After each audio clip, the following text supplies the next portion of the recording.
Saya menyadari satu hal di dunia ini. Anak muda tidak terlalu memikirkan masa depan, sementara orang yang lebih tua justru cenderung khawatir tentang masa depan. Tapi izinkan saya berkata, jangan khawatir tentang masa depan. Jangan takut terhadap teknologi. Ketika kita merasa cemas akan masa depan, sebenarnya itu mencerminkan kurangnya kepercayaan diri dan kurangnya imajinasi. Meskipun kita, generasi saat ini, mungkin belum memiliki solusi untuk tantangan mendatang, yakinlah bahwa generasi muda memiliki potensi untuk menciptakannya.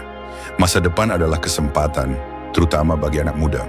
Ketika kami memulai 18 tahun yang lalu, kami tidak punya uang, tidak punya teknologi, tidak punya pengalaman. Tapi karena kami tidak punya apa-apa untuk hilang, kami memilih untuk percaya bahwa internet dan e-commerce akan menjadi kekuatan besar di masa depan. Ketika banyak orang sukses menjauhi teknologi, kami justru memulainya. Kami percaya dalam 10 atau 20 tahun kami akan menjadi ahli di bidang ini. Dan benar saja, keberhasilan kami datang dari keyakinan dan persiapan sejak dini. Jadi, berhentilah mengkhawatirkan hal-hal yang bahkan para presiden atau perdana menteri pun pikirkan. Fokuslah pada dirimu sendiri. Bagaimana kamu akan bertahan hidup setelah lulus? Bagaimana kamu bisa melakukan sesuatu yang unik, menyenangkan, dan bermanfaat bagi orang lain?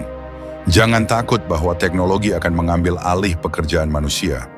Ya, memang teknologi akan menggantikan pekerjaan-pekerjaan yang tidak lagi relevan. Namun sejarah membuktikan, seperti saat revolusi uap dan listrik muncul, justru banyak pekerjaan baru tercipta. Kuncinya adalah kita harus siap dan mampu beradaptasi. Ingat, mesin bisa lebih cepat, lebih kuat, bahkan lebih cerdas dari manusia dalam beberapa hal. Tapi mesin tidak punya hati, tidak punya keyakinan, tidak punya empati, tidak punya nilai-nilai kemanusiaan. Itulah keunggulan kita. Maka dari itu, berhentilah belajar seperti cara lama. Menghafal sebanyak mungkin, menghitung secepat mungkin. Komputer jauh lebih baik dalam hal itu. Kita harus melatih diri untuk menjadi kreatif, inovatif, dan konstruktif. Bertanyalah pada diri sendiri, apakah yang saya pelajari hari ini membuat saya lebih kreatif dan solutif? Kesempatan datang ketika orang lain sibuk khawatir. Jadi, biarkan mereka khawatir, kita harus siap untuk mengambil peluang. Teknologi tidak bisa dihentikan. Mau kamu takut atau tidak, perubahan akan tetap datang. Jadi, mengapa kita harus khawatir? Saya sering ditanya, apakah saya pernah menangis selama 18 tahun membangun bisnis internet di Tiongkok? Tidak, karena saya tahu menangis tidak menyelesaikan apapun. Kalau saja menangis bisa membantu, saya mungkin akan menangis setiap hari.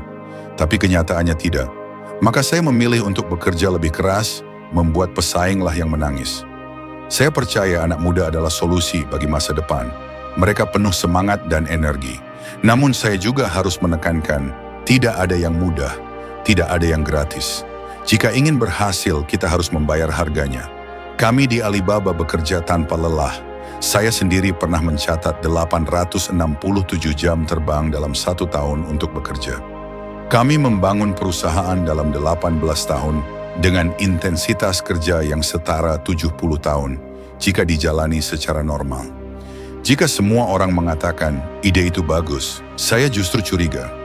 Ide yang disukai semua orang biasanya tidak unik, tapi jika ide itu dianggap sulit, saya tertarik. Karena tantangan justru membuka peluang untuk tampil beda dan unggul. Dan yang paling penting, hari ini memang berat, besok akan lebih berat lagi, tapi lusa akan indah. Sayangnya banyak orang menyerah pada malam sebelum lusa tiba. Jadi bertahanlah, setiap hari sulit adalah latihan, setiap masalah adalah ujian. Ijazah yang kamu dapatkan hanyalah tanda bahwa orang tuamu telah membayar uang kuliah. Ujian kehidupan yang sesungguhnya dimulai saat kamu keluar dari kampus. Itulah hidup.